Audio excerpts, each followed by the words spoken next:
안녕하세요. 사연 읽어주는 남녀입니다. 오늘 도와주셔서 감사드리며 그럼 오늘의 사연 읽어보겠습니다.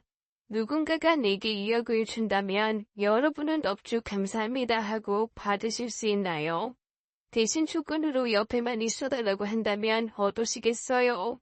당연히 네 알겠습니다 라고 하면서 옆에 있어줄 수 있을까요? 돈이 많이 아쉽고 힘든 순간이라면 그럴 수 있을 것 같긴 합니다만 그런 부탁을 한 사람이 용서할 수 없는 일생이 내 원수라면 그 돈 받고 그렇게 해줄 수 있을까요?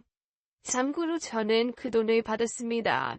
그 2억을 받고 곁에 있어주었어요. 꽁돈이니 좋은 거다 복 받았다 싶어서였을까요? 아니면 동정심이 조금이라도 남아있어서였을까요? 저는 지금도 잘 모르겠습니다. 제가 정말 돈이 궁한 한 가지 이유만으로 그런 선택을 한 건지 말입니다. 절 전지 원수까지는 아니지만 저를 제대로 배신한 제 남편이 제게 그 돈을 줬어요. 자신이 죽기 전까지 곁에 있어달라는 조건으로 말입니다. 안녕하세요. 저는 멋진 아들과 살고 있는 엄마입니다. 남편을 보낸 지 벌써 10년이 넘어가네요. 이렇게 듬직한 아들을 두고 그렇게 세상을 떠난 남편이 안타까울 뿐입니다. 매년 남편의 제사를 지내주면서 드는 생각은 돈이 있음 뭐하나 죽으면 그냥 그친 거리입니다. 저는 세상에서 돈 많은 사람 하나도 안 부러워요. 인생을 단 한순간도 부끄럽게 살지 않은 사람, 어떤 순간이 와도 떳떳하고 당당한 사람, 그런 사람이 제일 부러워요. 하긴 그런 사람이 몇이나 될까 싶습니다. 저의 죽은 남편은 인생의 초창기엔 멋진 사람이었어요. 당당하고 떳떳한 사람이었죠. 고아 출신에 가진 것 하나 없었지만 자수성가한 인물이었습니다. 그런 남편을 알게 된 건 지인의 소개였어요. 부모는 없는데 성공한 사람이야. 돈도 많아. 얼마나 독하게 살았는지. 아직 30대 초반인데 자기 집도 있고 통장도 10개나 있다더라. 게다가 형제도 없어. 얼마나 좋아. 없었으면 하는 게 없고 있었으면 하는 게 많잖아. 지금은 좀 별로인 것 같아도 말이야. 내가 결혼해봐서 잘 알아. 부모와 형제는 없을수록 배우자로는 최고야. 돈이 없을 때야 아쉽지. 돈이 많으면 따다봉이라고. 그러니까 한번 만나봐. 그렇게 독하게 살았어도 사람이 진국이야. 나는 살면서 그렇게 괜찮은 사람 처음 봐. 사느라 바빠서 그렇지 여자들이 좋아할 스타일이라니까. 그리고 그렇게 박복하고 부모 형제 없는 사람들이 너처럼 부모랑 형제 사이에서 바르게 자란 사람 좋아해. 무조건 좋아하게 되어 있어. 두고 봐라. 결국에는 호기심에 만나게 되었어요. 그렇게 독하게 성공한 위인전에나 나올 법한 사람은 대체 어떻게 생겼을까 하고 말이죠. 그런데 제 예상과는 달리 얼굴에 두기가 서리지도 않았고 한없이 순하게 생긴 얼굴이었습니다. 고생이라고는 하나도 못해본 듯한 인생이었죠. 게다가 그 아이 제대로 본데 없이 자랐어도 사람이 이렇게 바를 수 있구나 싶을 만큼 예의가 발랐고 매너도 좋았습니다. 예상과는 많이 달랐던 모습에 제가 크게 매력을 느꼈어요. 그래서 남편을 계속해서 보고 싶은 마음이 생기게 되었습니다. 그렇게 첫 만남을 하고 그 다음날에 가정환경 같은 거 신경 안 쓸 만큼 그래서 엄마 아빠도 그 사람을 선입견 없이 잘 봐줬으면 좋겠어. 난 잘하면 결혼까지도 하고 싶거든. 그 사람도 그런 마음이 없지 않아 있는 것 같고 내가 먼저 관심을 가지기도 했고 말이야. 나 봐서 좋게 봐줄 수 있지. 그치? 그러자 제 말에 부모님 표정이 싹 굳으시는 거예요. 아무리 그래도 부모 두 분 다 없는 사람은 좀 아닌 것 같다고 말이죠. 선입견이라는 건 이미 바탕에 안 좋은 기분이 깔리면 생기는 거라면서 말입니다. 하지만 제가 조르고 졸라서 한번 만나기로 하기는 했습니다. 드디어 인사를 드리는 날 남편은 반듯하게 차려입고 양손에 선물을 잔뜩 들고는 저희 집을 찾아왔어요. 그래도 남편 얼굴 보면 부모님께서 좋게 봐주실 거라 생각했는데 부모님의 반응은 제 기대와는 달랐습니다. 표정부터 안 좋으셨고 남편의 밝은 인사도 제대로 받아주시지 않으셨죠. 저도 저희 부모님이 그런 분들이실지 전혀 예측하지 못했어요. 그리고 남편에게 건네는 모든 말씀들에 너무 가시돋쳐 있었습니다. 아이 자네 고아원 출신이라고? 아이 그럼 고아원에서 몇 살부터 몇 살까지 살았던 겐가? 에이 지금 그 이름도 고아원 원장이란 사람이 지어준 겐가? 아이 그럼 진짜 이름도 아닌 거네. 네 맞습니다. 제가 많이 어릴 때 고아원에 부려져서 원장님 솜씨로 쓰고 있습니다. 그 애와 연계된 고아원인지라 제 이름도 세례명입니다. 그래도 태어난 지 얼마 안 되어서 바로 지어진 이름이라 원래 제 이름이랄 게 없어요. 지금 이름 제 이름이죠. 뜻도 좋고 이름 덕분인지 하는 일마다 아주 잘 되고 있습니다, 아버님. 아직 아버님이라고 부르지는 말게. 사실 우리 딸아이가 하도 부탁을 하니까 아예 뭐 한번 보기라도 하자는 생각으로 자네 부른 거지. 아이 아직 허락한 건 아니라네. 아이 그래서 학교는 어디까지 다닌 건가? 아이 내 알아보니 고아원 출신이면 고아원에서 길어야 고등학생 때까지 지원을 해준다고 하던데. 아이 맞나? 아이 그럼 대학은 안 다닌 겐가? 에이 네 맞습니다. 고등학교 졸업까지는 고아원에서 지원을 받아서 다녔고요. 고등학교 졸업할 시점에 통장을 하나 받았어요. 한 300만 원 정도 든 돈을요. 저는 미리 그런 걸 알고 있었기 때문에 중학생 때부터 아르바이트를 했습니다. 그 300만 원이라는 돈으로는 자립을 할 수가 없을 것 같았어요. 그래서 모으고 모아서 고아원 나올 때 보니 1000만 원 정도 되더라고요. 그 돈이 지금 하고 있는 사업에 뿌리가 되었습니다. 고아원에 같이 있었던 형이랑 사업을 시작했어요. 그 덕이 지금까지 아주 잘 되고 있습니다. 저도 몰랐는데 바로 옆에서 남편의 성공 일대기를 듣고 있자니 너무 대단한 거예요. 저는 남편과는 달리 그 나이 때 그저 부모님 도움받으면서 대학을 다녔는데 말이죠. 남편은 훨씬 어릴 때부터 생존의 목적으로 그렇게 열심히 살았다니 정말 위대한 성공 스토리를 보는 듯한 기분이 다 들었죠. 그런데 이런 한없이 대단한 사람은 아버지는 한없이 낮게만 보셨습니다. 그렇게 면접을 보는 듯이 질문을 이어가다가 저희 어머니께서 음식 준비가 다 되었다고 말씀하셨어요. 그런데 아버지께서 남편에게 그냥 가라고 하시는 겁니다. 쉬거나 같이 식사를 하는 거지 앞으로 볼 일 없으니 같이 식사할 필요도 없다고요.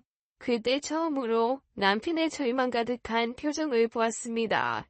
남편의 애처로운 그 모습이 아직까지도 제 기억 속에 생생히 남아있어요. 눈은 부릅뜨고 있었지만 입술은 파르르 떨리고 주먹은 꽉 쥐고 있었습니다. 그렇다고 저희 아버지에게 버릇없이 굴지도 않았어요. 그냥 고개를 끄덕하고는 자리에서 일어났죠. 그리고는 깍듯하게 안녕히 계시라는 인사를 하고는 다음에 다시 찾아뵙겠습니다 하더라고요. 저는 너무 미안하고 놀라서 밖으로 나서는 남편을 따라 나섰습니다. 남편은 끝까지 제게 화 한 번 내지 않고 괜찮다고만 했어요. 당연히 제가 마음에 많이 안 드시겠죠. 어른들은 저 같은 경우를 싫어해요. 힘이 알고 있었고 각오하고 있었어요. 괜찮아요. 자주 겪어봐서 뭐 어떻게 설득해드려야 하는지도 잘 알고요. 저 일부러 바로 나왔어요. 거기서 버티고 있어봐야 역시 부모도 없고 못 배워서 뭐 그렇다는 이야기가 나오거든요. 저 드려야 할 때는 저 드려야 해요. 굽 좀 봐요. 제가 다 해결할 수 있어요. 저는 집으로 다시 들어가지 않고 돌아가려는 남편을 붙잡았습니다. 그리고는 그날 내내 같이 있었어요. 남편의 집에서 저는 자꾸 같이 밤을 보냈죠. 아마 부모님도 알고 있었을 겁니다. 외박을 하고 집에 돌아오니 아버지가 한숨도 안 주무시고 저희 기다리셨더라고요. 어머니께서는 불안해하시면서 저와 아버지를 번갈아 보셨습니다. 그리고 저나 부모님 모두 아무 말도 하지 않았어요. 그 일이 있고도 저는 내내 남편을 만나러 다녔고 회사도 제대로 가지 않을 만큼 남편에게 푹 빠져 있었습니다. 하지만 남편은 저와는 달랐어요. 저와 만나면서도 일이 있으면 칼같이 회사에 갔습니다. 저와 시간을 보내다가도 일에 필요한 일이 생기면 저희 그냥 두고 가버렸어요. 그 정도로 뭐든 저희도 절미한 사람이었고 그럴수록 전 그런 남편이 참 좋았습니다. 회사에서도 제가 연애를 하는 걸 다 눈치챌 만큼 전 정신이 모두 팔려 있었어요. 회사도 회사지만 집에도 잘 들어가지 않았습니다. 나중에는 남편의 집에 제 짐이 하나둘 늘어날 지경이었어요. 그러자 남편이 말하길 그만해야 할 것 같다고 말했습니다. 우리 허락받은 거 아니잖아. 그런데 무슨 어린애들 반항하듯이 이렇게 만나면 안 될 것 같아. 당신이 이러면 아버님이 나이도 싫어하실 거야. 역시 본이 없는 놈이라 그러는 거라고. 뒤로 그런다고 말이야. 이럴수록 떳떳하게 허락받고 그러고만 내야 돼. 이제 집으로 들어가. 내가 다시 인사드리러 갈게. 더 잘 설명드리고 허락받을게. 자기 저번에 우리 아버지 반옥으로 몰라. 나도 몰랐는데 우리 아버지 선입견 가득한 꼰대 같은 분이셔. 당신 절대로 죽게벌이 없는 분이라고. 그런 아버지를 설득하겠다고? 그건 절대 안 될 거야. 내가 알아. 우리 아버지 굳이 장난 아니야. 나는 한 번도 아버지가 엄마 의견 들어주는 거 내 눈으로 본 적이 없어. 내가 딱 한 번 아버지가 남의 말 들어준 거 본 적이 있는데 그게 누군지 알아? 우리 아버지 회사의 회장님. 그 회장님이 부탁하셨을 때 그때 딱 한 번 들어주셨어. 그 회장님이 대단하신 분이셨거든. 그 누구나 다 우러러보는 그런 사람. 그 정도는 돼야 움직이는 분이셔. 그래서 아마 죽을 때까지 당신 좋게 안 보실 거야. 내 아버지이지만 그런 사람이야. 그러니까 괜히 힘빼지 마. 난 아버지가 반대해도 당신만 내 거고 결혼도 할 거야. 허락 못 받아도 전혀 상관없어. 내가 당신 대단한 거 제일 잘하니까. 당신 멋진 사람인 거 내가 제일 많이 하니까. 어찌 보면 제가 일방적으로 남편에게 매달린 셈이죠. 그런데 나중에 저희 엄마께 들으니 남편이 한 번씩 집으로 찾아왔다고 했습니다. 어떻게 해서든 아버지 마음을 설득하려고 밥 한 끼라도 얻어먹어보려고 식구가 되려고 부단히 노력을 해왔다고 했어요. 하지만 아버지는 단 한 번도 남편에게 숟가락을 떼어주지 않으셨다고요. 그러던 어느 날 아버지가 설득해 주실 수밖에 없는 일이 생겨버렸죠. 여느 때와 다름없이 회사에서 일을 하고 있는데 배가 미친 듯이 아팠습니다. 뭘 잘못 먹었나 싶어서 한참을 식은땀을 흘리다가 안 되겠다 싶어서 병원을 찾았죠. 그런데 배탈이 아닌 임신이라는 겁니다. 남편과의 사이에서 아이가 생긴 거예요. 이걸 기쁘다고 해야 할지 놀랍다고 해야 할지 말로 표현하기가 어려웠습니다. 다시 사무실로 돌아와서 한참을 고민하다가 전화로 남편에게 말했어요. 자기, 나 오늘 병원을 갔다 왔는데 아기가 생겼대. 어떻게 알지? 그러자 남편은 몇 분간 아무 말이 없었습니다. 아기? 우선 있어봐. 내가 회사로 데리러 갈게. 축하한다라든지 기쁘다라든지 그런 말은 전혀 없었어요. 그래서 달급지 않은가 보구나 라는 서운함이 들었죠. 그런데 막상 남편을 만나니 남편은 손에 벌벌 떨고 있었습니다. 자기 자신도 저만큼이나 어떤 마음인지를 모르는 거예요. 기쁘다고 해야 할지 놀랍다고 해야 할지 앞으로 뭘 어떻게 해야 할지 말입니다.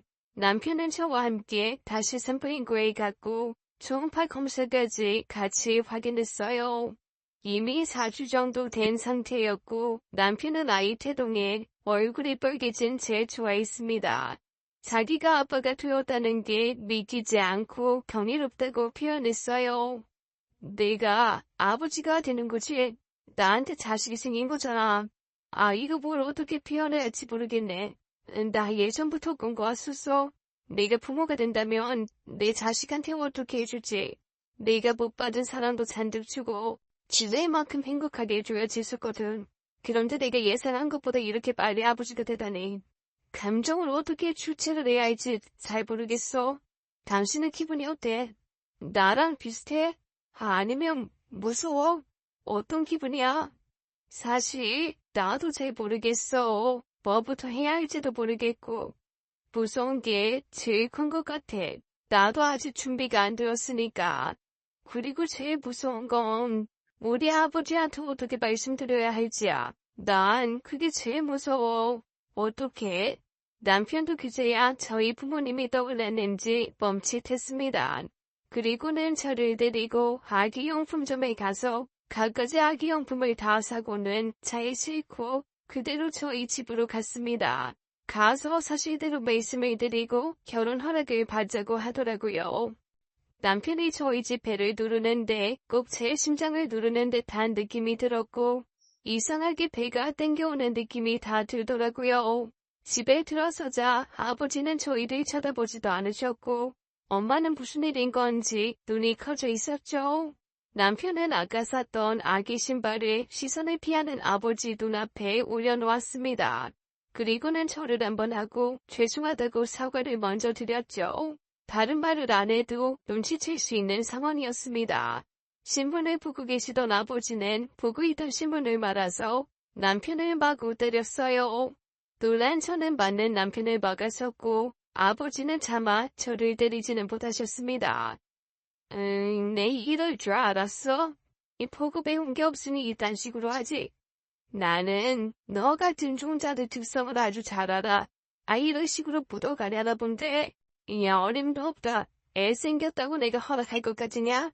당장 아이 치우고 없던 일처럼 다시 새로 시작하면 된다고. 아빠, 지금 내 뱃속에 애가 있어. 그런데 어떻게 그게 없던 일이 될 수 있어? 아빠가 고리타분한 사람인 건 알았지만 지금은 선을 넘었어. 어떻게 그런 말을 해? 아이가 다 들어. 그리고 이 사람이 무슨 죽을 죄를 지었어? 아니면 범죄자야. 중범죄라도 지었냔 말이야. 그저 안타깝게 부모한테 버려져서 어떻게든 열심히 성실히 살아보려는 사람한테 어떻게 그럴 수가 있어? 이 사람 성공한 사람이야. 부모가 있는 그 어떤 사람들보다도 성공해서 아주 잘 살고 있는 사람이라고. 아빠도 다 알고 있잖아. 왜 이 사람한테만 그렇게 쓸데없이 엄격해? 아빠가 그렇게나 잘났어? 솔직히 말해서 아빠도 할아버지 할머니 밑에서 편하게 공부하고 걱정 없이 살았잖아. 그런데 이 사람은 아니야. 태어나면서부터 혼자 독립할 생각으로 늘 노력하고 살았다고. 그럼 그공을 인정해줘야지. 왜 무시하고 짓밟아? 아빠가 그러고도 내 아버지야. 이러기까지 반대한다면야. 나도 부모님 필요 없어. 이 사람이랑 내 아이 낳고 이 사람처럼 부모 없다 생각하고 살 거야. 저는 아버지께 한 소리하고 남편 팔을 끌고 나왔고 엄마께서 그런 저를 따라 나오셨습니다. 날도 추운데 또 어딜 가. 엄마는 반대 안 해. 그리고 네 아빠 설득할 테니까 가지마. 밥 먹고 가. 이서방 밥 먹고 가. 이번엔 꼭 같이 먹고 가. 응? 저희 엄마의 밥 먹고 가라는 말에 남편은 그 자리에서 울었습니다. 어찌나 서럽게 울던지 제가 정말 미안했어요. 같이 행복하고 싶어서 선택한 일인데 그저 남편에게 절망만 안겨준 것 같아서 미안했습니다. 그리고 저와 만나면서 남편의 인생에서 수없이 받았을 차별과 편견이 또 반복된 듯해서 끝없이 미안했습니다. 그렇게 살얼음 같은 분위기에서 저희는 처음으로 부모님과 함께 식사를 했어요. 맨정신으로는 힘드셨는지 저희 아버지께서 안 드시던 술을 다 드시더라고요. 너희 이렇게나 내가 반대하는 결혼 자처했으니 그만큼 잘 살지 않으면 너희 둘 다 내 손에 죽는 거다. 그럴 줄 알았다. 매고 잘 사는구나. 하게 해야 한다고. 남들보다도 더 죽어라 노력해서 행복해야 되는 거야. 난 적어도 내 딸이 남들 다 가지는 평범한 행복 누리면서 살았으면 했다. 역시 반듯한 집안에 반듯한 남자 만나서 행복하게 사는구나. 말고 부모도 없고 불쌍한 남자 만나서 사는구나. 그런 소리 듣고 사야 하는 거야. 그냥 에야 너희들이 뭘 알겠어 뭘. 사실 그때는 저희 아버지 말씀이 뭔지 정말 몰랐습니다. 지금 둘이 있는 것만으로도 충분히 행복한데 말이죠. 평범한 행복이 뭔지 알 수도 없었고 알 필요도 없었죠. 그런데 그 말을 이해하는 데에는 십수년이 필요했습니다. 그렇게 저와 남편은 그 해에 결혼을 서둘렀어요. 결혼식에 저희 일가 친척분들과 남편의 고아원 식구들, 회사 사람들이 왔죠. 그리고 하객들은 저마다 입을 모아 말했습니다. 남편이 고아 출신의 성공한 사업가라고 말이죠. 저는 오히려 그게 자랑스러웠어요. 남편과 결혼하고 정말 행복했습니다. 정말 안정적인 마음으로 살았어요. 저는 퇴근에 신경을 썼죠. 잠들기 전에 남편과 마주보고 누우면 아이가 태어나면 어떤 부모가 될지 늘 그런 이야기들로 가득 채웠어요. 난 있잖아. 정말 좋은 아빠가 될 거야. 사랑에 잔뜩 주고 아이가 사는 내내 부모님 덕에 행복하다. 힘들거나 슬플 겨를이 없었다. 그렇게 말하게 해줄 거야. 세상에서 가장 행복한 아이로 만들어줄 거야. 절대로 외롭게 만들지 않을 거야. 나는 태어나서 최고 외로웠거든. 물론 어릴 때 몰랐지. 늘 주변에 친구가 많았고 고아원 친구들도 있었으니까. 그런데 그렇게 주변의 사람을 누려도 태생적인 외로움은 극복이 안 되더라. 뭘 어떻게 해도 채워지지가 않더라고. 나중에 알았어. 내가 만들어낸 사람들 말고 이미 태어나면서 주어지는 그런 가족이 없어서 외로웠다는 건 우리 아이한테 당신이랑 내가 그런 존재잖아. 무슨 일이 있어도 끝까지 옆에 있어주는 존재, 이 가족. 그렇게 밝게 말하면서 눈에는 눈물이 고여있는 남편을 저는 말없이 토닥여 주었습니다. 그리고 남편은 연신 제게 고맙다고 말해주었어요. 자신에게 이렇게 가족을 만들어줘서 고맙다고 말이죠. 아이를 가지고 저는 거의 집에 있었고 남편은 더 열심히 살 거라면서 더욱 일을 열심히 했습니다. 얼마나 열심히 일을 하는 건지 집에도 잘 들어오지 못할 지경이었어요. 그래서 한 번씩 가볍게 운동이라도 할 겸 저는 남편의 회사에 들르곤 했습니다. 작은 회사인지라 직원들 이름이 제가 다 꿰고 있었죠. 정원이 7명밖에 되지 않았습니다. 그런데 어느 날 가보니 처음 보던 여직원이 한 명 있는 거예요. 실습을 나온 건지 뭔지 꽤나 어려 보였죠. 그래서 제가 먼저 인사를 건넸습니다. 그러자 쑥스러워 하더라고요. 사회성은 조금 떨어져 보였죠. 저희 결혼식에도 온 저와 친분이 있는 과장님께 물어봤어요. 아, 격리팀의 새로운 여직원이요? 원래대로면 채용을 안 하는 게 맞는데 대표님 특별 채용이에요. 대표님이랑 같은 고아원 출신이라던데요.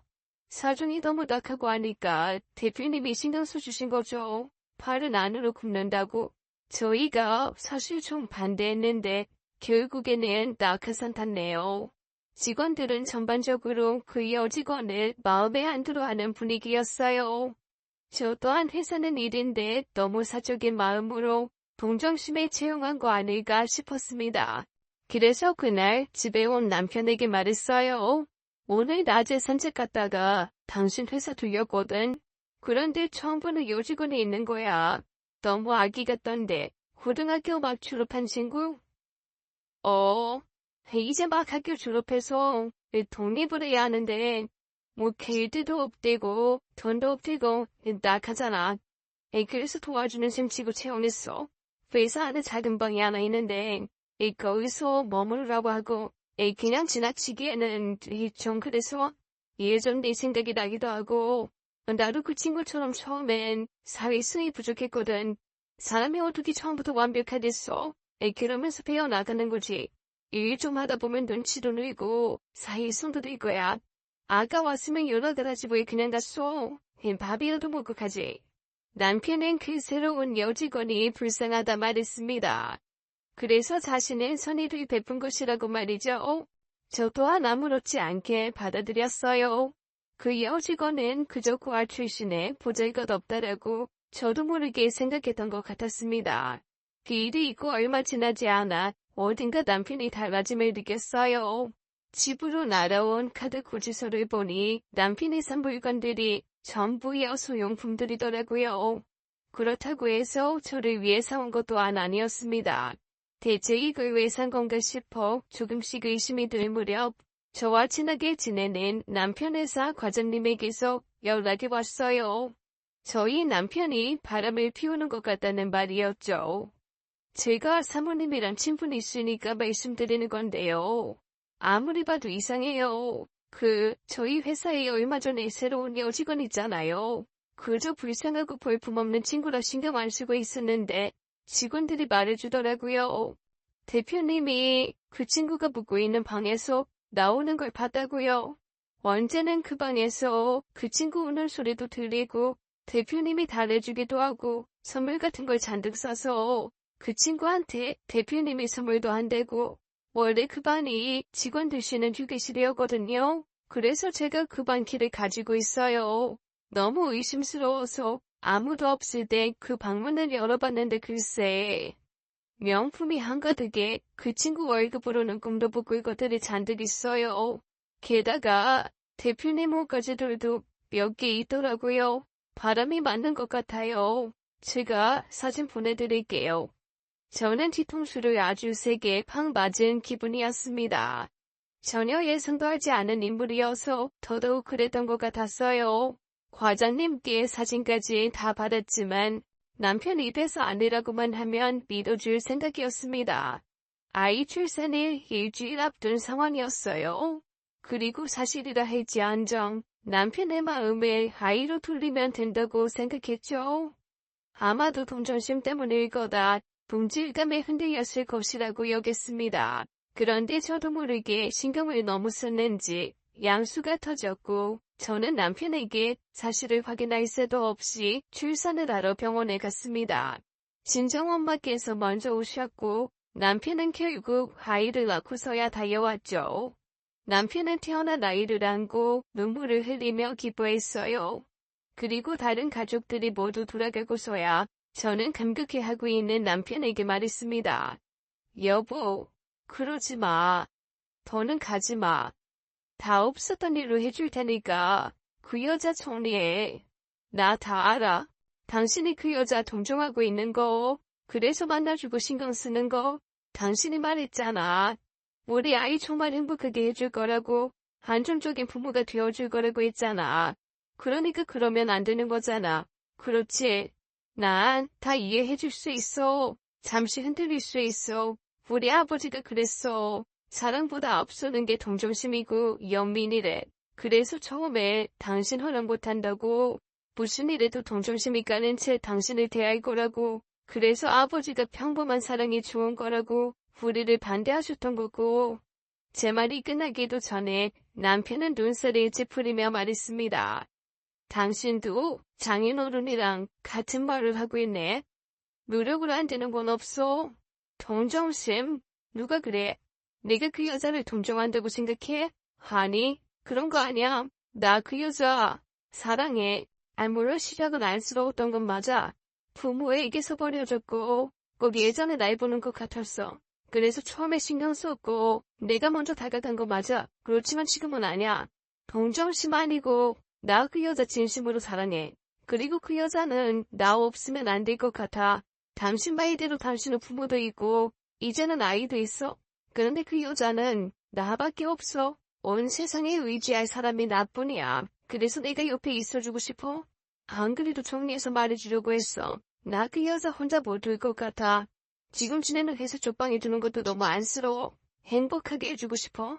당신이랑 우리 자식한테 너무 미안하지만 내가 그 사람 구원해주고 싶어. 아이가 태어난 마당에 바람난 남편의 고백이라니 그렇게도 가혹할 수가 없었습니다. 저는 악을 있으며 남편을 때렸고 남편은 그저 다 맞아주었어요. 마치 예전에 저희 관계를 반대하던 아버지가 때리실 때 맞아주던 것처럼요. 아이와 함께 산후조리원에서 나오면서 저는 진정에 말씀드렸습니다. 남편과 헤어질 거라고, 아이는 제가 키울 거라고 말이죠. 남편은 아이만은 자신이 데려가길 원했지만 저는 죽어도 아이를 뺏기고 싶지 않았어요. 수송도 불사하겠다고 했죠. 그러자 남편은 아이보다도 그 불쌍해 주겠다는 여자가 더 신경이 쓰였는지 끝내 아이도 포기했습니다. 재산 분할을 남편은 제가 원하는 모든 조건을 들어주었어요. 아이의 양육권은 온전히 제게 넘어왔습니다. 그리고 다시는 아이를 볼 생각하지 않는 것, 그게 제 이혼의 요구 조건이었습니다. 남편 없이 친정에 돌아왔을 때 아버지는 아무 말씀도 하지 않으셨어요. 저는 당연히 아버지께서 그럴 줄 알았다고 한탄하실 줄 알았거든요. 상처 가득 안고 아이와 돌아온 딸에게 차마 그러실 순 없으셨나 봐요. 그 모습에 저는 더욱 가슴이 아팠습니다. 불효도 참 그만한 불효가 없었어요. 진정에 돌아와서 저는 한동안 정신을 못 차리고 살았습니다. 밥도 새 먹지 않았고 아이가 울어도 돌보지 않아 저희 엄마가 다녀오셨죠. 멍하니 창밖만 보고 지냈습니다. 그런 모습에 아버지는 지쳐서 잠든 제 이마를 쓸어내려 주실 뿐이었습니다. 그러다 어느 순간 제가 정신을 차렸어요. 내가 잘못한 거 하나 없고 떳떳한데 내가 왜 꼭 죄인처럼 살아야 하나라는 생각이 들었죠. 게다가 제가 정신을 차려갈 때쯤에 아버지께서 호되게 혼을 내셨습니다. 너 나한테 뭐라고 했냐? 네 불명 잘 살 거라고 다짐했지. 남편은 네 인생의 전부는 아니잖아. 이 남편 같은 거 없어도 애랑 너랑 잘 살면 그만이야. 그러니까 이제 그만 정신 차리고 네 인생을 살아. 꼭 그놈 때문에 그렇게 살지 말라고 이 한심한 녀석아. 그때 머리가 띵하고 뭐에 맞은 기분이 들더라고요. 그리고선 아이를 한번 바라보았습니다. 남편과 잠들기 전 늘 하던 약속 중에 저도 약속한 게 있었어요. 아이를 행복하게 해주겠다. 사는 내내 슬플 일이 없도록 하겠다. 그 약속이 꼭 남편이 있다는 전제하에 한 것은 아니었으니까요. 그래서 저는 정신을 차리고 일부터 시작했습니다. 결혼에 실패했지 인생에 실패한 것은 아니니까요. 부모님의 응원에 힘입어 열심히 면접을 보러 다니고 오랜 장고 끝에 취업도 했습니다. 물론 경력이 단절되었고 이전에 다니던 회사보다는 좋지 않았지만 괜찮았어요. 꼭 제2의 인생을 시작하는 기분이었고 제가 열심히 살아가는 데에 있어서 원동력인 내 아이도 있었으니까요. 그 당시 제 월급은 고작 180만 원이었습니다. 거기에서 점심값을 빼고 뭐 빼면 남는 것도 없었죠. 물론 남편이 재산분할로 남겨준 것이 있었지만 이상하게 그 돈은 안 건드리고 싶더라고요. 온전히 그 돈은 자식만을 위해 써야지 하고 남겨두었습니다. 그러던 어느 날 저희 아버지께서 지병으로 돌아가셨어요. 그때 제 아들이 중학생 무렵이었어요. 저희 아버지를 할아버지가 아닌 아버지처럼 다루고 있었기에 아들의 충격도 이만저만이 아니었죠. 하지만 남편은 오지 않았습니다. 남편의 회사 직원 중 저와 친분이 있던 몇몇은 장례식장에 왔지만 끝끝내 남편은 오지 않았죠. 왜 오지 않는지도 저는 묻지 않았습니다. 그러다 장례식 마지막 날에 직원분 중 한 분이 제게 말했어요. 남편이 많이 아프다고요. 정확한 건 모르지만 회사에도 자주 출근하지 않는다고 말했습니다. 대표님이 개인적인 이야기를 잘 하시는 편은 아니라서 사모님이랑 헤어지시고 재혼 안 하셨어요. 그 전에 불미스러웠던 그 여직원은 회사를 그만뒀고요. 뭐래더라. 동거하던 남자가 있던 것 같더라고요. 그래서 자연스럽게 대표님이랑도 끝난 것 같고 그 뒤에 대표님이 많이 힘들어 보이시기는 했어요. 한 번은 회사에서 대표님이 쓰러져서 실려간 적도 있었고요. 그 뒤로 일주일에 길면 3일 정도 출근을 하시다가 요새는 한 달에 몇 번 겨우 나오세요. 그런데 그것도 대리인이 하는 경우가 많고 아버지의 죽음 때문에 슬픔에 잠겨 있었던 터라 전 남편의 슬픔이나 고난 따위가 들어오리 만무했죠. 그저 그렇게 되었구나 하고 말았습니다. 아버지 돌아가시고 한참을 정리하고 슬퍼하고 친정엄마와 아들 전부도 많이 힘들었습니다. 그러다 보니 시간은 정말 빨리 흐르더라고요. 1년 동안은 온 가족이 슬픔과 애도에 빠져 있었어요. 아들이 고등학교에 진학하고 정신없이 일을 하다 보니 다시금 현실로 돌아왔습니다. 먹고 살 걱정하니 금방 정신을 차리게 되긴 하더라고요. 집에서 경제활동을 하는 사람이 촛분이다 보니까 돈이 필요했습니다. 평생 아버지 곁에서 가정주부로만 계셨던 어머니께서 일을 시작하시기는 어려웠죠. 연세도 많으셨고 무릎이 많이 안 좋으셔서 외부 활동을 하기도 힘드셨어요. 그래서 제가 주력해서 일해야만 했습니다. 하지만 아무리 일을 열심히 해도 작은 회사에서 일을 하다 보니까 월급이 오르지도 않았고 진급 또한 없었어요. 평생 그 월급 180만 원이었죠. 그러다 보니 절대 쓰지 말아야 한다는 전 남편이 남긴 돈을 쓰게 되더군요. 그리고 돈을 쓸수록 금방이라더니 정말 금방 다 쓰게 되었어요. 계속 아프시던 어머니 무릎을 수술시켜 드려야 했고, 아버지께서 남겨놓으셨던 집 담보대출을 갚고 이래저래 쓰니 나중에는 남은 돈이 하나도 없었습니다. 당장에 제가 버는 돈으로만 먹고 살아야만 했어요. 그래서 저는 제가 하는 일이 끝나면 택배 아르바이트를 했습니다. 물론 가족들 몰래요. 아들은 자신이 도움이 안 된다면서 미안해했지만 괜찮았어요. 적어도 하염없이 아무것도 안 하면서 좌절하던 지난 날들보다는 생기 있었으니까요. 아들에게는 걱정 말고 공부만 열심히 하라고 격려했죠. 그러던 중에 갑자기 딜이 나고 제 핸드폰에서 문자가 들어오는 소리가 났습니다. 확인하니 입금 내역이었어요. 아직 월급 날도 되지 않았는데 뭐지 하고 보니 제 통장으로 5천만 원이 들어와 있었습니다. 이 돈이 대체 뭐지 하고 입금자를 보니 전 남편 명의였어요. 그래서 바로 전화를 걸었습니다. 당신 이거 뭐야? 나한테 돈을 왜 보내? 그러자 남편은 아무 말도 하지 않았고 숨소리만 들릴 뿐이었습니다. 한참을 말을 안 하다가 제게 문자로 주소를 하나 보내는 거예요. 주소는 병원이었습니다. 그래서 이를 제쳐두고 씩씩대며 보내준 주소로 갔어요. 남편은 아주 큰 병실에 혼자 누워 있었습니다. 많이 아프다고 했어요. 얼마 안 있으면 죽을 거라고 했습니다. 왜? 이제 죽으니까 나한테 한 짓이 미안해졌니? 이제 와서 사죄라도 하고 싶다는 거야? 그래? 아니, 나 죽을 때 옆에 좀 있어달라고 부탁하려고. 그래서 울었어. 나 좀 있으면 죽어. 어차피 죽으면 돈이고 뭐고 다 필요 없어. 난 가족도 없잖아. 당신이랑 우리 아들밖에는. 그러니까. 자기 불쌍하니까 죽는 거 봐달라고. 이제 와서? 그럼 내가 얼씨구나. 불쌍하다. 안타깝다 이럴 줄 알았니? 우리 아버지 돌아가셨어. 너도 직원들한테 들었으니까 잘 알겠지. 우리 아버지 너 때문에 돌아가신 거야. 너 때문에 속병 나서. 그렇게 반대하던 결혼 그렇게 큰 소리 쳐놓고 하더니 잘 살지도 못하고 넌 나 배신하고 바람피고 그렇게 배신하고 갔으면 그 여자랑 잘 살아야지 이게 뭐니? 왜? 그 여자는 아픈 사람이 싫대? 이제 네가 필요 없대. 아픈 사람은 싫대. 자기 부모도 아파서 죽어서 아픈 사람이면 지긋지긋하대. 그래서 떠났어. 그래서 나한테 이제 당신밖에 없어.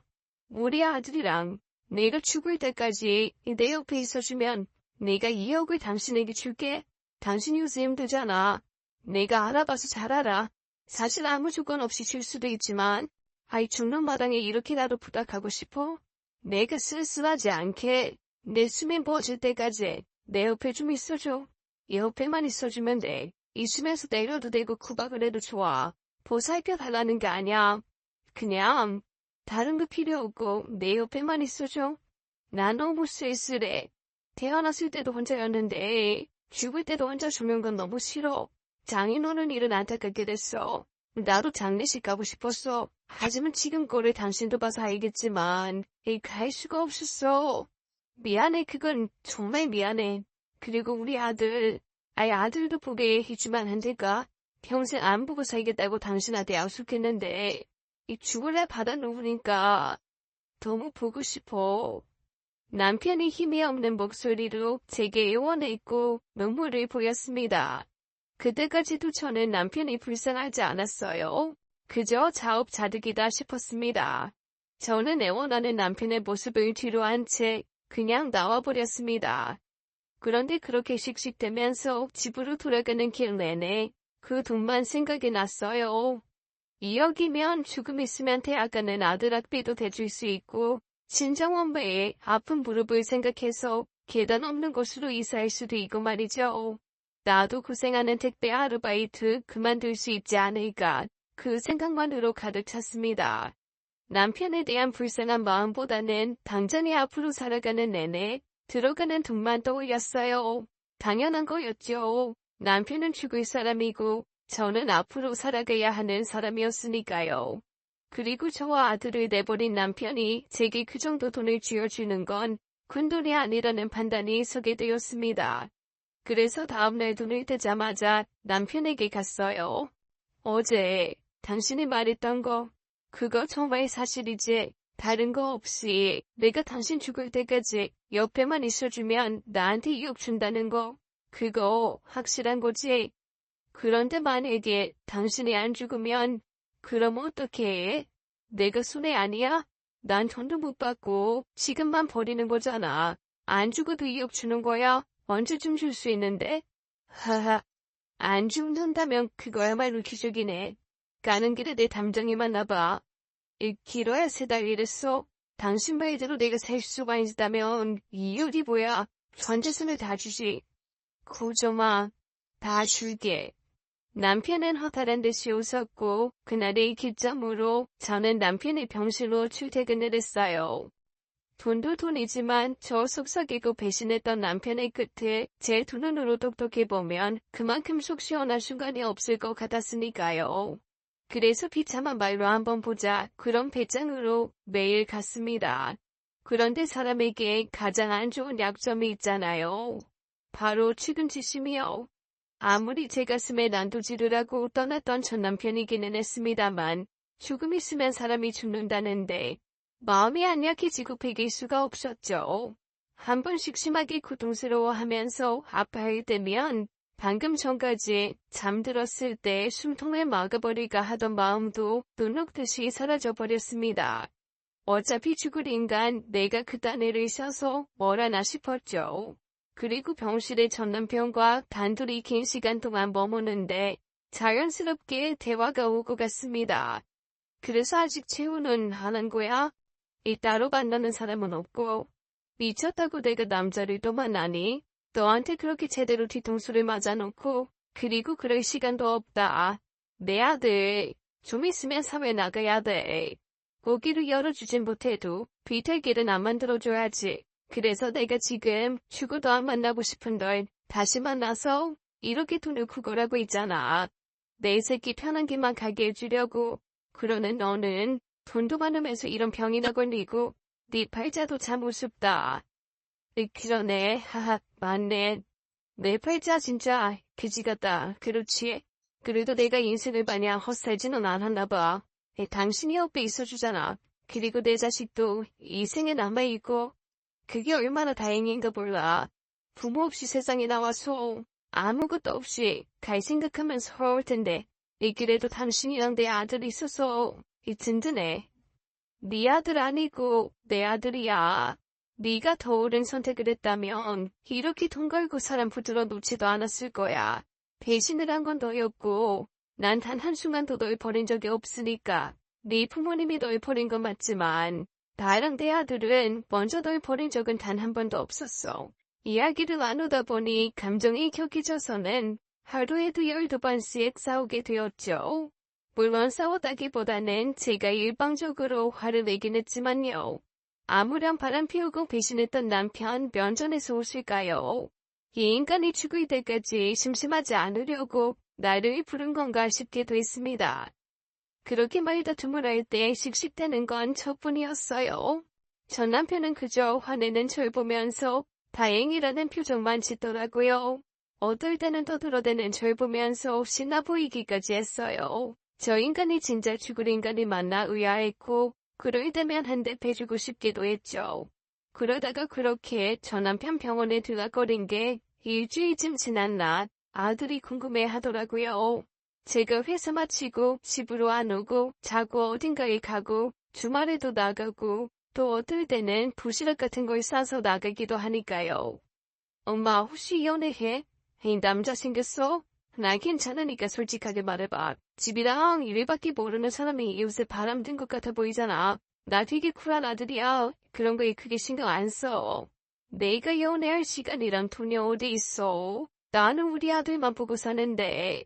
내가 누굴 만나? 내 이 두 눈으로 아들만 닮기에도 눈 두 개가 부족한데. 그런 거 아니야. 그냥 알바 같은 거 하는 거야. 지금 벌이로는 좀 부족할 것 같아서. 엄마가 진짜 돈 많이 벌어서 우리 아들 나중에 근사한 차 한 대 뽑아줄 거거든. 그러려면 죽어라 벌어야지. 자존심이 그 기억이고 다 집어치우고. 그래서 그 차 뽑아줄 수 있는 알바가 어떤 알바인 건데? 아이 그럼 그 알바 한 몇 년 해야 하는 거야. 아이 그러면 아르바이트 하지 마 엄마. 나 그렇게까지 차 필요하지 않아. 이 차는 뭐 내가 대학 다니면서 돈 조금씩 벌고 나중에 취업해서 그때 더 벌어서 사면 되지. 아이 그러니까 일하면서 알바까지 하지 마. 나봐 불편해. 계속해서 제게 일하지 말라고 하는 아들에게 결국에는 사실대로 말해주었어요. 아버지가 아파서 병원에서 돌봐주고 있다고. 그리고 그 몫으로 돈을 받기로 했다고 말이죠. 그러자 아들은 분노했습니다. 전 남편이 끝까지 야비하다고요. 그런 돈 받지 말고 가지도 말라고 저를 말렸습니다. 아들에게는 알겠다고는 했지만 제대로 말으라고 그만둔 것도 아니고 그동안 병원에 왔다 갔다 한 게 아깝기도 했어요. 그래서 다음 날에도 병원에 갔습니다. 그런데 아들이 저를 따라왔더라고요. 따라와서까지 저한테 뭐라고 하더라고요. 엄마는 자존심도 없어? 우리 버린 사람이잖아. 그런데 뭐하러 돈 때문에 그렇게 하는 건데. 나 싫어. 아니, 나중에 너 이 엄마한테 엄청 고마워하게 될걸. 돈은 많을수록 사는데 편리해지는 거야. 너는 아직 어려서 모를 수 있는데 엄마는 살면서 많이 느꼈어. 그리고 이 돈이 있어야 잠깐 자존심 버려도 길게 행복할 수 있어. 얼마나 좋니? 평생을 벌어도 못 벌 수 있는 돈. 언제 죽을지도 모르는 사람 옆에만 있어주면 받을 수 있다는데. 넙죽 받아야지. 안 그래? 지금이야 네가 순수한 마음에 자존심이 뭐고 따지겠지만 나중에는 엄마한테 대단히 감사히 할 거야. 이 엄마가 속물 같아도 차마 너는 그냥 모르는 척해. 여차례 옥신각신하다가 결국에는 아들이 남편이 있는 병실 안까지 들어왔어요. 그리곤 조용해졌죠. 아들이 갓난아이일 때 보고 한참을 못 봤던 터라 남편은 아들의 얼굴을 못 알아볼 줄 알았어요. 그래도 핏줄이라고 남편은 바로 아들을 알아보고는 이름을 불렀습니다. 그리고 아들도 남편을 바라보고는 울더라고요. 10여 년 넘게 안 보고 살았는데 그래도 막상 아빠의 아픈 얼굴을 보니 슬펐는지 아무 말도 못하고 울기만 했습니다. 전 울지 않았어요. 저만 이상한 건가 싶었는데 아들은 굳이 남편에게 악감정까지는 없었고 그간 저를 생각해서 그리 해주었던 것 같았습니다. 자신의 아버지를 싫어하는 척, 미워하는 척 말이죠. 아들은 남편에게 다가가지도 못하고 한참을 울었어요. 그러다 남편의 부름에 다가갔고 남편은 그저 아무 일 아니라는 듯이 아들을 토닥여 주었습니다. 그렇지. 이 생판 모르는 사람도 텔레비전에 나와서 죽는다고 하면 울어주던데 하물며 네 친아빠가 곧 죽는다는데 아이 울어줄 수 있지. 고맙다 아들. 울어줘서 이 되게 고맙네. 남편은 우는 아들을 달래며 말했습니다. 자신이 아프단 사실을 알고 여태 울어준 이 하나 없었다고요. 그래서 아들의 그 눈물만으로도 큰 위안이 든다고 말이죠. 그렇게 부자 상봉을 하고 난 뒤엔 아들이도 병실에 매일 왔어요. 저와 함께 둘이 말이죠. 그래서 나중에는 제가 빠져주었습니다. 남편이 정말 얼마 안 남은 것 같았거든요. 어떤 날에는 겨우겨우 깨워야 일어나기도 하고 점점 더 말라가서 꼭 죽은 화분에 물을 주는 기분이 들 때도 있었습니다. 그래도 아들은 끝까지 남편에게 잘했어요. 하루만 더 같이 이야기를 하자면서 남편을 즐겁게 해줬죠. 만나고 내내 왜 아들과 저를 버렸는지에 대한 원망은 단 한마디도 안 했습니다. 그러던 어느 날 아들만 병실에 보내놓고 저도 일을 끝내고 병원으로 가고 있는데 아들과 남편의 대화가 밖까지 들리더라고요. 남편의 우는 소리가 들렸고 아들이 격양된 목소리로 말을 하고 있었습니다. 앞에 내용이 어떤 건지 정확히는 모르나 벌 받는 거야. 엄마 힘들디 하고 나도 버리고 그래서 아빠 포위받는 거라고. 나중에는 배 못할까봐 이렇게 말하는 거야. 아빠 인생 한참 잘못 살다 가는 거라고. 그래, 마음껏 원망하고 미워해. 네가 잘못 산 건 맞는데 적어도 엄마랑 너랑 가족으로 둔 건 잘한 것 같아. 욕하면서도 계속 있어주잖아. 고맙다. 진짜 고마워. 남편은 계속 사과하고 고마워했고 아들은 분노를 표하긴 했지만 이내 남편의 약한 모습에 풀어진 보였죠. 그리고 이튿날인가 남편이 제게 2억을 입금해 주었습니다. 그리고 남편은 멀리 떠났습니다. 그리고 장례를 모두 마치고 어영부영 정신없이 정리를 끝내니 4억이 더 입금되었어요. 남편이 사망보험금을 제 앞으로 해둔 거였습니다. 돈으로 밖에 해줄 수 없었던 전 남편은 그렇게 보은을 하고 떠났죠. 고마워해야 할지 미안해해야 할지 할 수 없었는데 나중에 더 나이를 먹고 나니 알겠더라고요. 자신이 죽어도 자신을 계속 챙겨달라는 말이구나 하고요. 아직도 남편 제사 챙겨주고 있습니다. 아들 녀석은 따로 한 번씩 말동무를 해주러 가는 것 같아요. 아들과 남편이 무슨 말을 하는지는 모르지만 저는 찾아가면 욕만 들어놓다 옵니다. 그러기 조금만 더 잘하지 그때 왜 그랬니 하면서요. 죽은 사람은 죽으면 끝이지만 산 사람인 저는 원망과 미련이 많이 남더라고요. 군돈 받았다고 신나거나 기쁘지는 않았어요. 꼭 그 돈들이 제 업보 같고 무거운 짐 같았습니다. 세상엔 공짜가 없으니까요. 그래도 아들에게 아버지를 그렇게 나쁜 사람으로 기억되게 하지는 않고 떠난 것 같아서 남편은 2억이라는 큰 돈을 보람되게 쓰고 간 것 같습니다. 오늘 이야기 어떠셨나요? 그러기 있을 때 잘하지 왜 이렇게 뒤늦게 후회하고 깨닫는 사람들이 많은 걸까요? 결국엔 다 욕심과 욕망 때문인 것 같네요.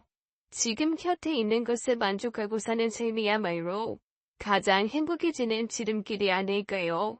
오늘의 사연 남녀 이야기는 여기까지입니다. 오늘도 끝까지 시청해주신 여러분 정말 감사드립니다. 저희는 다음 사연으로 돌아올게요.